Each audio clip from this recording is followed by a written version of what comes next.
Cumhuriyetimizin 100. yılında toplantılara hep birlikte katılmak gerçekten hepimizi çok mutlu ediyor, gurur veriyor. Ben özellikle Derya Hocama, Metin Hocama, Elif Hocama çok teşekkür ediyorum. Çünkü Türkiye'de ilk defa açılmış bu tarım işletmeciliği bölümünde aslında çok daha ileriye adımlar atarak dünyanın en büyük, en önemli sorunlarından bir tanesinin çözümleri için bizi bir araya getiriyorlar.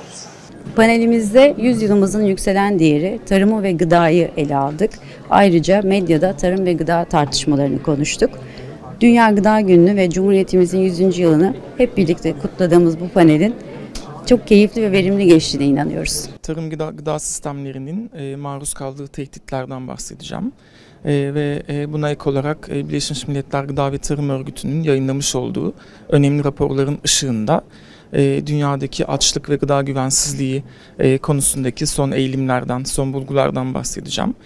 Ve tarım gıda sisteminin tepeden tırnağa bir dönüşüm ihtiyacı içinde olduğunu dinleyicilerimizle paylaşıp daha sonra Dünya Gıda Günü konusundaki yine FAO'nun mesajlarını aktaracağım.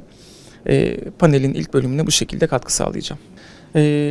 Tarım gıda sistemimiz son yıllarda giderek artan bir şekilde iklim değişikliğinin tehdidi altında. Buna ek olarak dünyanın farklı yerlerinde bugün de görmekte olduğumuz çatışmalar gıda güvenliğini ve tedarik zincirlerini doğrudan etkiliyor.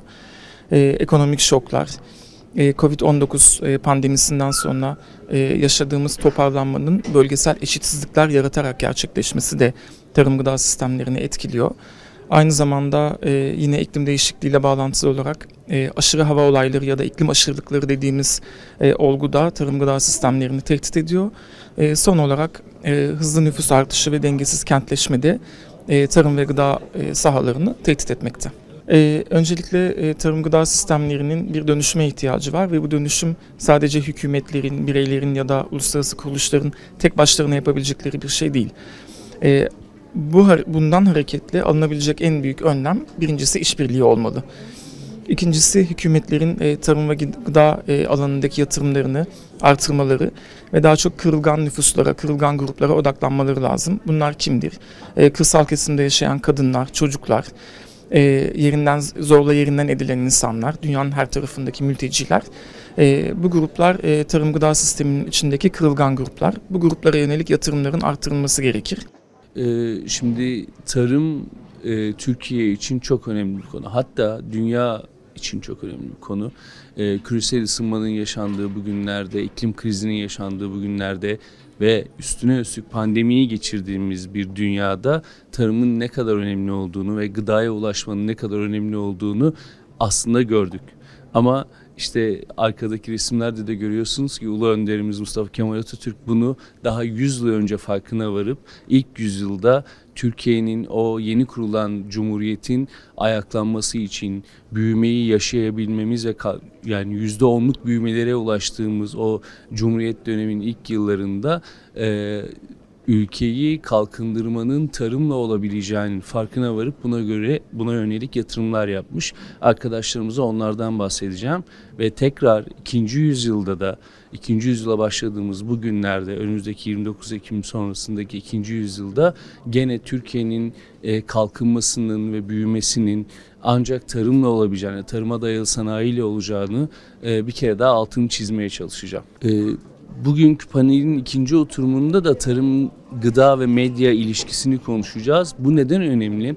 Medya dediğimizi iletişim olarak alırsak aslında tarımsal bilgi aktarımı demek iletişim. Ta geçmişten bugüne yani ne zamandan Göbekli Tepe'den bu yana ekmek yapmayı, peynir yapmayı, sütü işlemeyi, dokuma yapmayı biz iletişimle aktarıyoruz nesilden nesile. Yani bu annelerimizden öğrendiğimiz, anneannelerimizden öğrendiğimiz kadim bilgiyle aktarabiliyoruz. Sadece üniversitelerle öğrenilen bilgi bize bu gıdaya ve tarımı gelecek nesillere aktarmak için yetmeyebilir. Bu nedenle iletişimin çok önemli olduğunu, nesilden nesile aktarırken toplumların bu bilgi birikimlerini daha da geliştirmeleri gerektiğini hatta şöyle diyelim, bir toplumun kırsalı, köyü o toplumların gıda ile ilgili Ar-Ge merkezleridir. Çünkü biz peyniri, ekmeği yapmasını fabrikalarda öğrenmedik. Biz onu o köydeki anneannelerimiz, babaannelerimizin yaptığı yöntemleri ancak bilimsel temele oturtarak getirdiğimizde üniversitelerde öğretebiliyoruz. Onun için bu kadim bilginin devam etmesi açısından da iletişimin önemli olduğunu düşünüyorum.